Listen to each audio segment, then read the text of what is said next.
Has Halo 5 finally come into its own?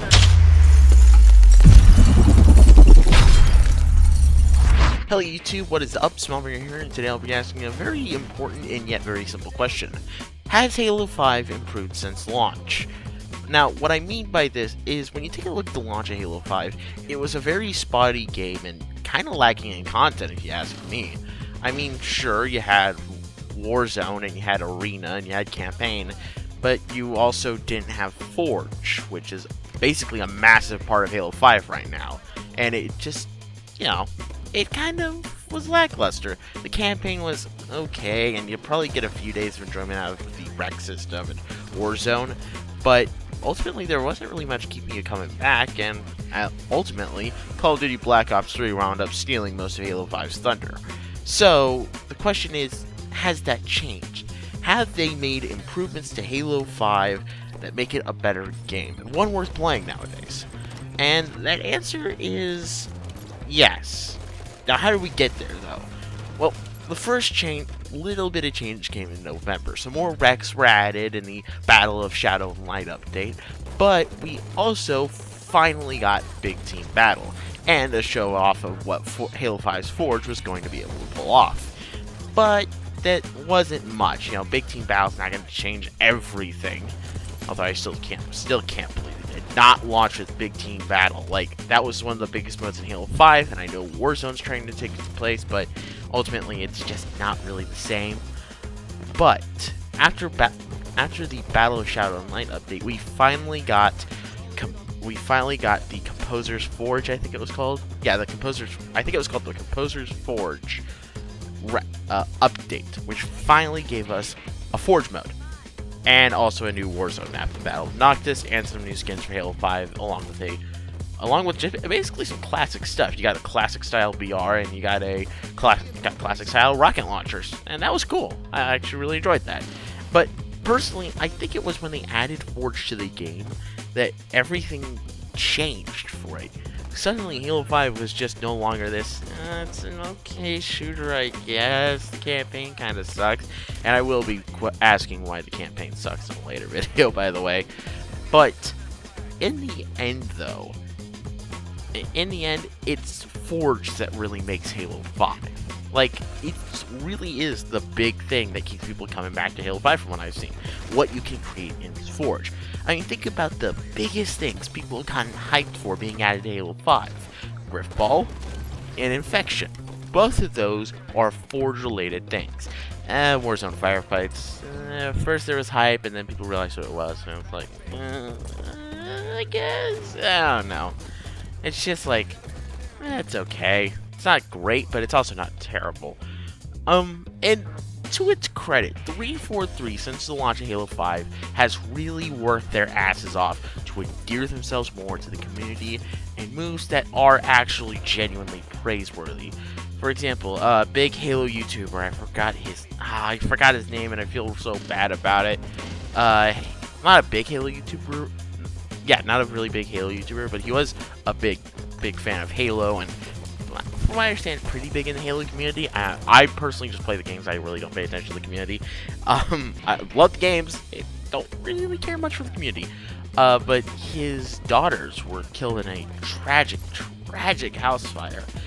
And not only did Halo 5's director, Josh Holmes, give $1,000 to the GoFundMe page to help rebuild their home, but also in Halo 5, they added his daughters' names in the stars on the map, on the space station map. Crap, I forgot the name of the space station map. Anvil. I think it was called Anvil. Yeah, I don't have the whole details in front of me right now, but I don't script this. I just sit down and, let myself talk. So, issues are gonna come up. But ultimately, it's like, it's not that I hate scripting. Hell no. I write scripts for Ultra Guides. It's like, I'm fine with scripting. The thing is, I personally have better discussions when I just talk to myself. I just let loose. I just let loose, But either way, back to what I was saying. They put the guy's daughter's names in the sky, and then they gave us the True Light Rec Pack, which has the True Light emblem, the first animated emblem in the game. And that's that's a pretty cool shit. You know, that's actually really neat. I like that. You know, it's like, good on you, 343. You didn't have to. You didn't have to get $1,000. You didn't have to make those steps, but you did do those steps. It shows that the people running the community genuinely care about the community, in spite of Halo 5's own faults. And you know, that's more than we can say for a lot of other devs. Let's look at Nintendo. Oh, you made a game for 8 years that's a loving recreation of one of our most beloved franchises, Black Sheeps. DMCA Takedown. It's like, Jesus Christ, Pete. Christ, Nintendo! What is wrong with you? But yeah, trust me, compared to Nintendo, 343 seems loving and caring, although they will never match the Sonic series with Sonic Mania. Seriously, that's actually developed by fan artists. That's fantastic. Like, that's prospering your community. But either way, though, really, it's the things they added afterwards that made Halo 5 better. The machinima, the Forge, especially the Forge. I cannot say that enough. The Forge is the biggest part of the Forge mode in Halo 5 is basically what has helped keep it sustained. Because if it was not for that Forge mode, how big, how customizable, how insane it was, Halo 5 would probably be dead right now. Like, it just be dead in the water. Barely kept alive by the love of its fans as it holds on for dear life. It's... yeah, no, without Forge, that would have happened. And to its credit, you know, yeah, that's definitely the point where I say Halo 5 is better. The Forge. I know, I'm repeating myself now. I also like the change they made to Firefight recently to make it no longer reliant upon killing the bosses. Thank the Lord. That was irritating. It's like, sure, they only give you about 100, I think about 100 the bosses, the legendary bosses only give you about 100 rec points per kill, and the mythic ones give you 200, so it's a lot more balanced. I like the new way they do Warzone, and some of the recs are fun, I guess. I never was a super fan of the rec system, but I can deal with it. I can tolerate the rec system. That's the thing. But is it acceptable?